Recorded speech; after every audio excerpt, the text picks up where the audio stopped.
میں اپنے ایک مسلمان بھائی کی ضرورت کو پوری کرنے کے لیے اس کے ساتھ چلوں، یہ بات زیادہ پسند ہے ایک مہینہ میں اپنی مسجد میں اعتکاف کرنے سے زیادہ۔ غور کیجئے، عام مسجدوں کے مقابلے میں مسجد نبوی کی فضیلت اس سے پہلے سن چکے ہیں نا۔ اب خود اللہ کے نبی صلی اللہ علیہ وسلم کیا فرما رہے ہیں؟ ایک مہینے کا اعتکاف کرنے سے زیادہ پسندیدہ میرے نزدیک یہ ہے کہ میں اپنے ایک مسلمان کی کوئی ضرورت پوری کرنے کے لیے اس کے ساتھ چلوں۔ اور پھر بات کو یاد رکھیں، ضرورت سے مطلب یہاں پر اس کی جائز ضرورت، اس کی جائز ضرورت، حرام اور ناجائز نہیں۔ اور پھر اللہ تعالی مجھے بھی سب سے پہلے اس کی توفیق دے اور آگے سب بھائیوں کو بھی۔ من کف غضبہ سترہ اللہ عورتہ، جو اپنے غصے کو کنٹرول میں رکھ لے اللہ اس کے اوپر پردہ ڈال کے رکھتا ہے۔ اللہ اکبر۔ غصوں کے موقع پر ایسی حدیث کو کوئی یاد دلانے والے ہمارے دوست ہوں، اولاد ہوں، بیوی ہوں، شوہر ہوں، ماں باپ ہوں، اور ہمارے کوئی دوست ساتھی ہوں کہ غصے کے موقع پر ایسی حدیثیں یاد دلائیں تو انسان کو ذرا، بعض دفعہ غصے میں جب ہوتا ہے تو بہت ساری اس کو قرآن و حدیث کی باتیں بھی بھول جاتی ہیں۔ تو نمبر تو آپ لوگ یاد رکھ رہے ہیں، جس نے غصے کو کنٹرول میں رکھا، روکے رکھا، اللہ اس کو چھپا کے رکھتے ہیں، اللہ اس کی عیب پوشی کرتے ہیں، پردہ پوشی کرتے ہیں، اس کے عیب کو ظاہر نہیں ہونے دیتے ہیں۔ ومن کظم غیظا، اب غصے کو پی جانے کی فضیلت بھی سن لیجئے۔ ومن کظم غیظا، جو اپنے غصے کو پی جائے، ولو شاء ان یمضیہ، اس کے پاس طاقت ہے، یہ نہیں کہ کچھ ہوتے ہیں کمزور ہوتے ہیں، کیا بھئی میں کیا کر سکتا ہوں، کچھ نہیں کر سکتا، ایسا نہیں، کر سکتا ہے وہ، لیکن اس کے باوجود اس لیے غصے کو پی جاتا ہے تاکہ اللہ کو راضی کرے، تاکہ اللہ کو راضی کرے۔ ملأ اللہ قلبہ رضا یوم القیامہ، قیامت کے دن اللہ تعالی اس کے دل کو رضامندی سے بھر دیں گے۔ اللہ ہم سب کو اس کی نیک توفیق عطا فرمائے۔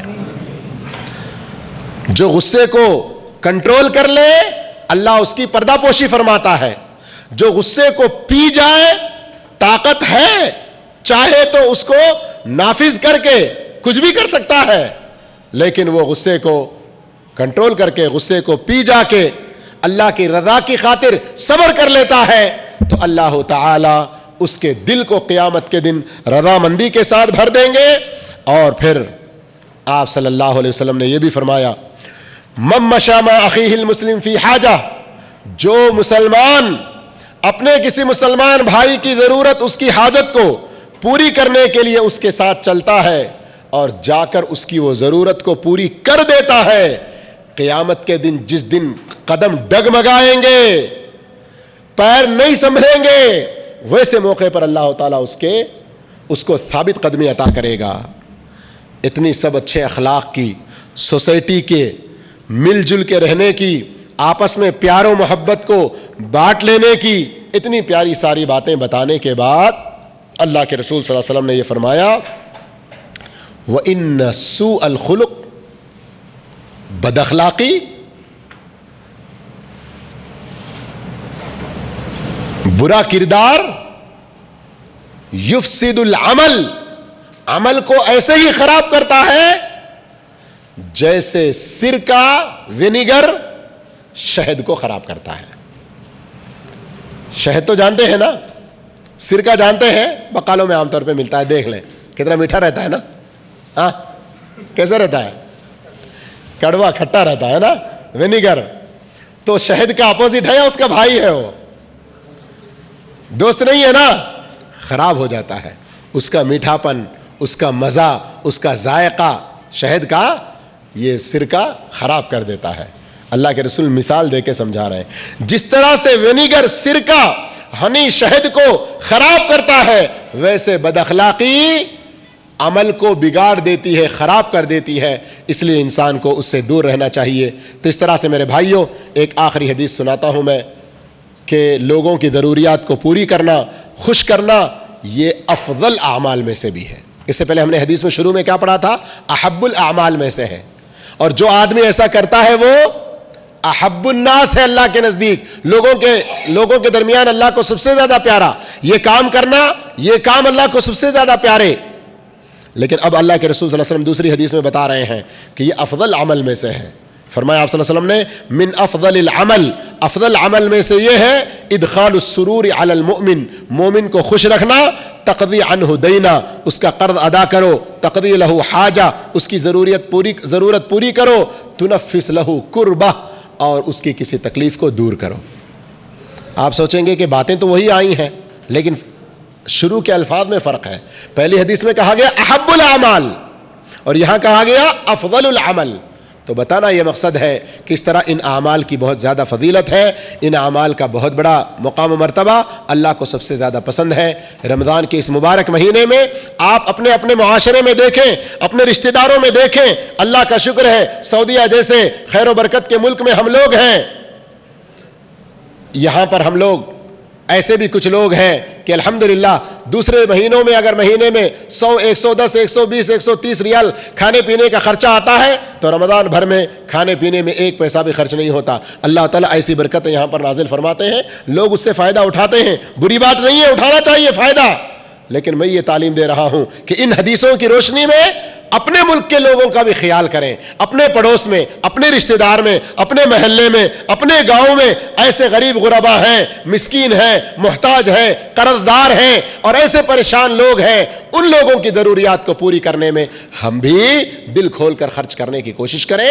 اس کی وجہ سے ہمارے مال میں برکت ہوگی، اول و اولاد میں برکت ہوگی، اور اللہ کے نزدیک یہ سب سے زیادہ پسندیدہ اعمال میں سے اور افضل اعمال میں سے ہے۔ اللہ تعالی ہم سب کو نیک توفیق عطا فرمائے۔ جس کو کتاب نہیں ملی ہے وہ کتاب لے سکتے ہیں۔ السلام علیکم ورحمۃ اللہ وبرکاتہ۔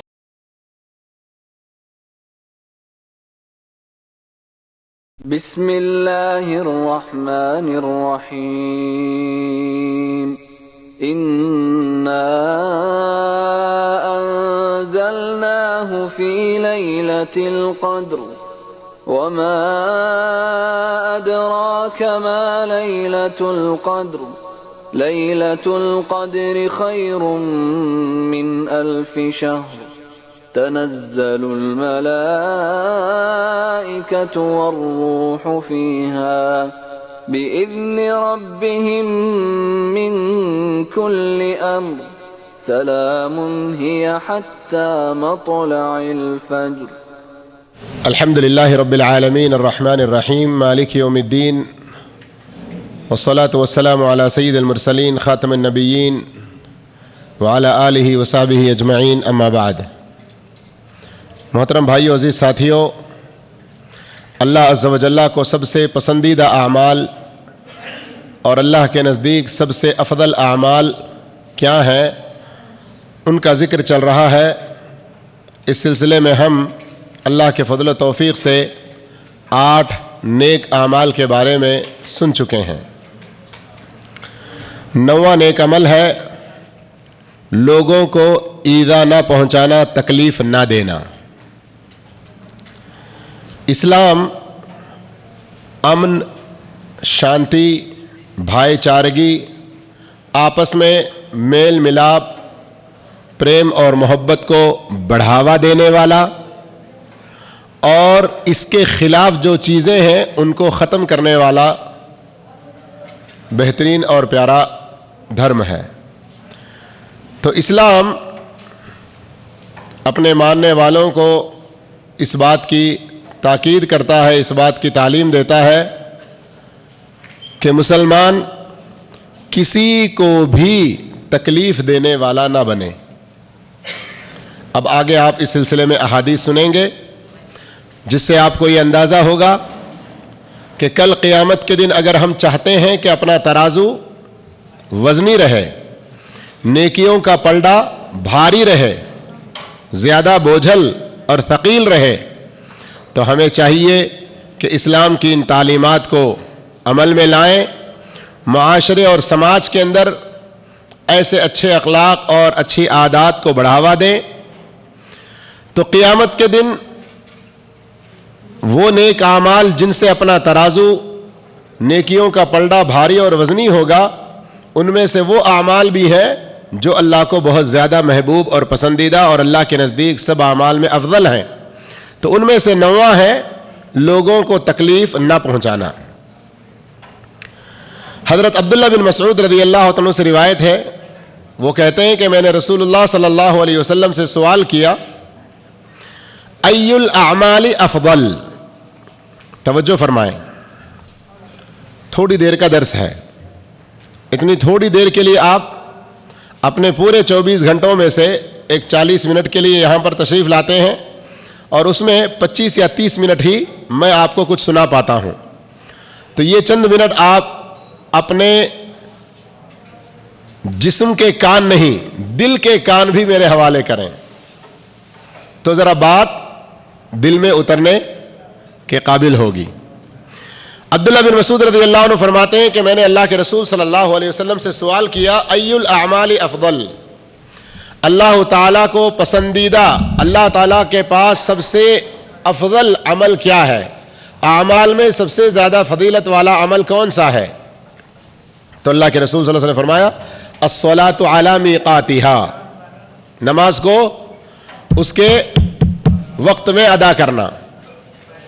وہ کہتے ہیں پھر میں نے پوچھا اس کے بعد کون سا؟ تو آپ صلی اللہ علیہ وسلم نے فرمایا بر الوالدین۔ وہ کہتے ہیں پھر میں نے پوچھا کہ اس کے بعد کون سا؟ تو آپ صلی اللہ علیہ وسلم نے فرمایا ان یسلم الناس من لسانک،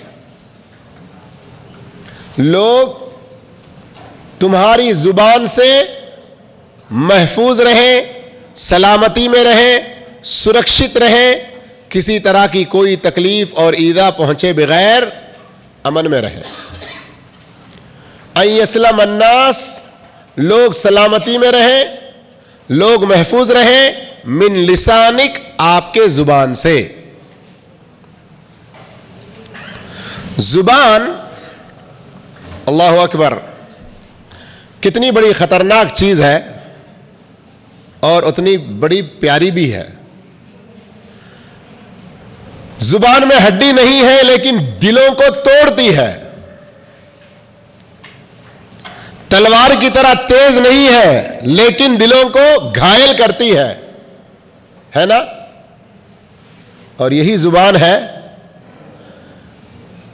جو آپ اسی زبان کے استعمال کے ذریعے لوگوں کے دلوں میں محبت، پریم کو جگہ دے کر اپنے لیے ان کے دلوں میں ایک اچھا مقام بناتے ہیں اپنی زبان کے ذریعے۔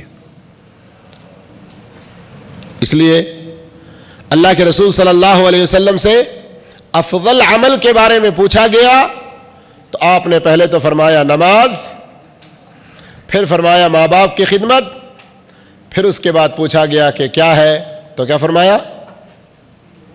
کیا فرمایا؟ آپ کی زبان سے مسلمان محفوظ رہیں، سلامتی میں رہیں۔ اب یہاں تو سوال تھا ای الاعمال افضل، چھوڑ دیں، اب بیٹھ جائیں۔ بعد میں جو لوگ نام نہیں لکھائے ہیں ضرور لکھائیں، اور اب درس ذرا توجہ کے ساتھ سنتے رہیں۔ سوال کیا تھا عبداللہ ابن مسعود رضی اللہ عنہ کی حدیث میں؟ ای الاعمال افضل، اعمال میں سب سے فضیلت والا عمل کون سا ہے؟ اور یہ روایت معجم کبیر طبرانی کی اور بھی دوسری کتابوں میں ہے، اور شیخ البانی نے صحیح الترغیب میں اسے صحیح کہا ہے۔ لیکن اب آئیے ایک دوسری حدیث سنتے ہیں ابو موسیٰ اشعری رضی اللہ تعالیٰ عنہ کی۔ وہ کہتے ہیں میں نے اللہ کے رسول صلی اللہ علیہ وسلم سے پوچھا ای الاسلام افضل، کون سا اسلام سب سے زیادہ فضیلت والا ہے؟ اب کون سا اسلام سب سے زیادہ فضیلت والا ہے کا کیا مطلب؟ اسلام تو اللہ کے پاس ایک ہی ایک دین ہے نا، تو مطلب یہ ہے کہ اسلام کو اپنانے والوں میں ایسا کون سا مسلمان ہے کہ ہم کہہ سکیں کہ اس کا یہ اسلام بہت اچھا ہے، یہ مسلمان سب سے افضل ہے؟ تو اللہ کے رسول صلی اللہ علیہ وسلم نے فرمایا من سلم المسلمون من لسانه ويده، وہ شخص، اس کا اسلام سب سے افضل اسلام ہے. کس کا؟ جس کے ہاتھ سے، جس کی زبان سے دوسرے سارے مسلمان سلامتی میں رہیں اور محفوظ رہیں. یہاں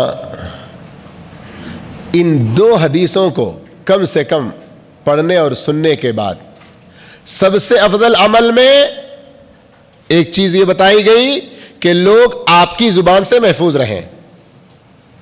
ابو موسیٰ اشعری کی روایت میں کس شخص کا اسلام سب سے افضل ہے؟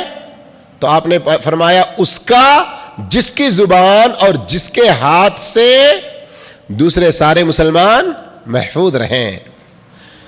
کم سے کم ان دو حدیثوں کو سننے اور پڑھنے کے بعد اسلام کے بارے میں یہ کہنا کہ وہ امن و سلامتی والا نہیں بلکہ دہشت گردی والا مذہب ہے، یہ کتنی بڑی جھوٹی بات، کتنی بڑی افتراء پردازی، کتنا بڑا بہتان.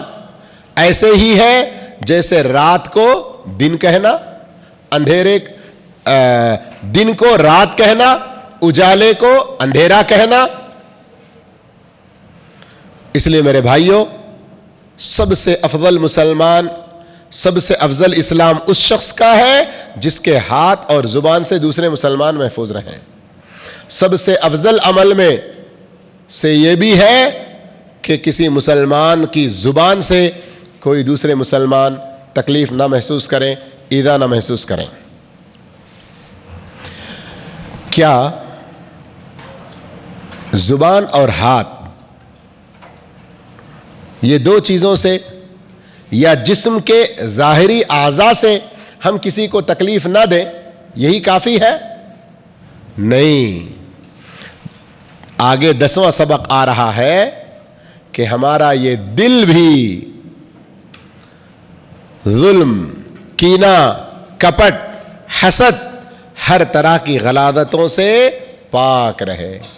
تمام مسلمانوں کے بارے میں ہمارا دل، اس کے اندر کسی طرح کی کوئی کینہ، کپٹ اور حسد، دشمنی والی بات نہ رہے. ہر ایک مسلمان کے بارے میں اپنا یہ دل ہم صاف رکھیں. اب اس سلسلے کی حدیث عبداللہ بن عمر رضی اللہ عنہ کی ہے. اللہ کے رسول صلی اللہ علیہ وسلم سے سوال ہوا، ای الناس افضل، لوگوں میں کون سب سے زیادہ فضیلت والا ہے؟ اب تک آپ 9 سبق سن چکے ہیں، اب یہ 10واں سبق سننے جا رہے ہیں. ہر ایک میں دیکھیے صحابہ سوال کر رہے ہیں، اللہ کو سب سے زیادہ پیارا عمل کون سا ہے؟ اللہ کے نزدیک سب سے افضل عمل کون سا ہے؟ اللہ کے نزدیک سب سے افضل اسلام کون سا ہے؟ اللہ کے نزدیک لوگوں میں سب سے افضل آدمی کون ہے؟ تو یہاں ایک نقطے پر اور غور کیجئے، کیا ہے کہ ان صحابہ اکرام کو ایک معمولی مسلمان بن کے رہنا ہی پسند نہیں تھا. کیا تھا؟ ٹاپ نمبر 1 مسلمانوں میں سب سے افضل مسلمان، سب سے اچھا مسلمان، اعمال میں سب سے زیادہ پیارا عمل، لوگوں میں سب سے اچھا آدمی. دنیا کے کھیلوں میں، دنیا کے کاموں میں ایک دوسرے پر بڑھ چڑھ کر آگے رہنے کی کوشش کرتے ہیں نا. لوگوں کے اندر یہ طبیعت میں، فطرت میں داخل ہے چیز، وَإِنَّهُ لِحُبِّ الْخَيْرِ لَشَدِيدٌ. انسان مال کے جمع کرنے میں، مال کی چاہت میں بڑا حریص ہے. الہاکم التکاثر حتی زرتم المقابر. تم ایک دوسرے سے بڑھ چڑھ کر اولاد میں، مال میں، دنیا کی دوسری ساری چیزوں میں ایک دوسرے سے آگے بڑھ کے ہم رہیں، زیادہ میرے پاس ہو، اس چیز کی خواہش نے تم کو اللہ سے غافل کر دیا. نوبت یہ آ رہی کہ تم قبر تک بھی پہنچ رہے ہو لیکن پھر بھی تمہیں ہوش نہیں آ رہا ہے. سورہ کہف جس کی تلاوت ہر جمعہ کو کرنے کے لیے کہا گیا, اس میں بھی وہ کیا کہتا ہے؟ جس کے پاس باغ تھا, 2 بھائیوں کا یا 2 ساتھیوں کا قصہ ہے نا, اس میں ایک کے پاس بہت زیادہ مال و دولت, کیا کہا اس نے؟ انا اکثر منک مالا واعز نفرا. کتنا تکبر, کتنا گھمنڈ, میں دنیا میں تجھ سے زیادہ مالدار, میرا جتھا, میرے باڈی گارڈز, میری گینگ سب سے مضبوط ہے, تیرے پاس کچھ؟ اس طرح کا آگے ڈیمانڈ کر رہا تھا. لیکن یہ کچھ فائدہ دے رہا تھا اس کو. اس پوری صورت کو کم سے کم وہ 1 رکوع ضرور پڑھ لیجئے, وہ 1 رکوع ضرور پڑھ لیجئے جس کے اندر اللہ رب العالمین نے 2 بھائیوں کا واقعہ بتایا ہے. اور پھر ادھر صحابہ اکرام کو دیکھیں, کبھی سوال کر رہے ہیں کون سا افضل عمل ہے, کبھی سوال کر رہے ہیں اللہ کو سب سے زیادہ پیارا عمل کون سا ہے, کبھی سوال کر رہے ہیں کہ کس شخص کا اسلام سب سے افضل اور اتم ہے, کبھی سوال کر رہے ہیں کہ لوگوں میں سب سے افضل شخص کون ہے, سب سے افضل آدمی کون ہے. تو اس طرح ان کو کس قدر آگے بڑھنے کی خواہش تھی. کیوں؟ اس لیے کہ اللہ کے رسول صلی اللہ علیہ وسلم کے زیر نگرانی ان کی تربیت ہوئی تھی. اللہ کے رسول صلی اللہ علیہ وسلم ان کی تربیت کر رہے تھے. اسی لیے میں کہتا ہوں جتنا زیادہ علماء کی صحبت میں رہو گے, جتنا زیادہ علم سے دوستی رکھو گے, جتنا زیادہ علم کی مجلسوں سے لگاؤ اور تعلق رکھو گے, اتنا ہی زیادہ ہمارے اندر آخرت کی طرف لے جانے والے اعمال کا شوق زیادہ ہوگا. اب یہاں صحابی سوال کر رہے ہیں ای الناس افضل, لوگوں میں سب سے افضل کون ہے؟ کیوں صحابہ ایسے سوال کرتے؟ اس لیے کہ اللہ کے رسول صلی اللہ علیہ وسلم نے ان کو اس طرح کی تربیت دی تھی. کیا کہا؟ اذا سألتم الجنہ, جب تم اللہ سے جنت کا سوال کرو تو کون سی جنت کا سوال کرنے کے لیے کہا جی؟ یا اللہ کون سا بھی جنت کے کونے میں ڈال دے مجھے, ایسا؟